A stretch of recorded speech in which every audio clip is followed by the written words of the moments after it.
Enfin, l'objectif d'un casque, d'abord, c'est de protéger la tête de l'utilisateur en cas de choc. Enfin, dans le cas de l'escalade, dans le cas de chute de pierre ou de glace ou de neige, du haut, c'est sur la tête de l'utilisateur.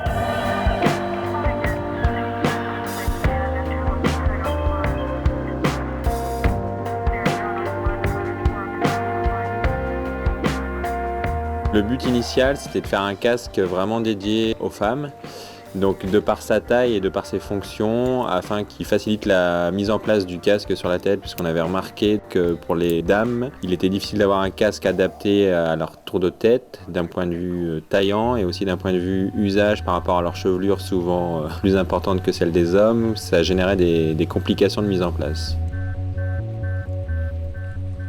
Par rapport aux autres systèmes qui se réglaient vraiment par derrière, son avantage au réglage latéral, c'est vraiment qu'il permet en fait de faire avancer le système Omega pour bien maintenir le crâne. C'est pas pénible avec les cheveux, ça se coince pas, n'importe quelle coupe de cheveux, c'est vraiment bien. Ouais.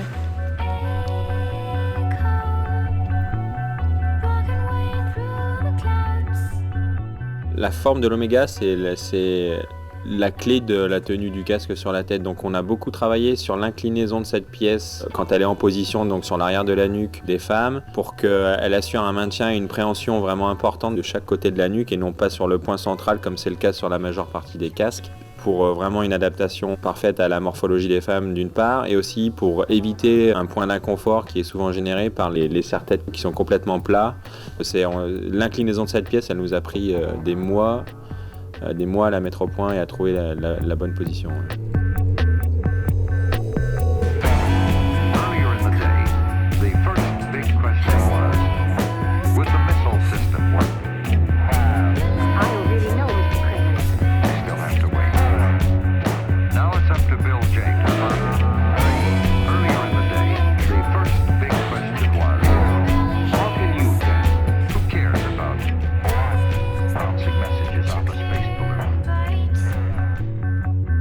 En fait, si on veut, le problème, c'est des casques. Les casques, on pense toujours que c'est juste pour les débutants. C'est pour des vagues faciles, des grands noix.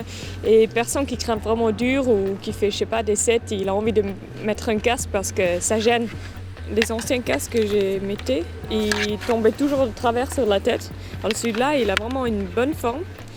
Après, souvent, quand je montais, lever la tête, là, le casque il tombait derrière, du coup je n'arrivais plus à respirer. Et puis là, c'était vraiment un casque, je le portais toute la journée aujourd'hui. J'avais l'impression que j'avais rien sur la tête.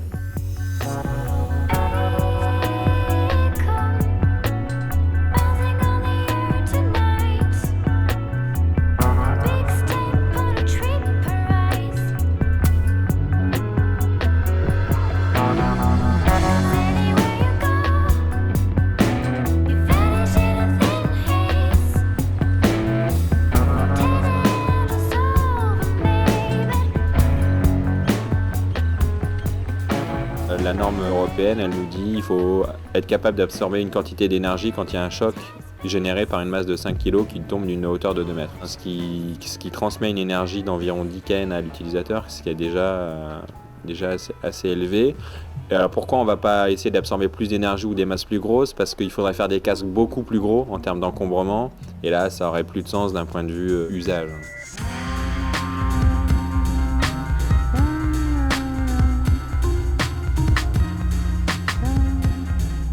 Au moment d'un choc, on a les matériaux qu'on utilise dans le casque qui sont spécifiquement adaptés à l'absorption de l'énergie, en choc à chaud et en choc à froid. Et donc on a un phénomène d'écrasement de la partie en polystyrène qui, en s'écrasant, absorbe cette énergie et la diffuse dans le casque et évite de la transmettre à la tête de l'utilisateur. Et cette absorption, c'est comme un amortisseur. En fait, au moment où la masse de 5 kg tombe sur le casque, la coque, elle sert à répartir le choc sur l'ensemble de la pièce en polystyrène qui est dessous. Et c'est la pièce en polystyrène qui, en s'écrasant, dissipe l'énergie et donc protège l'utilisateur.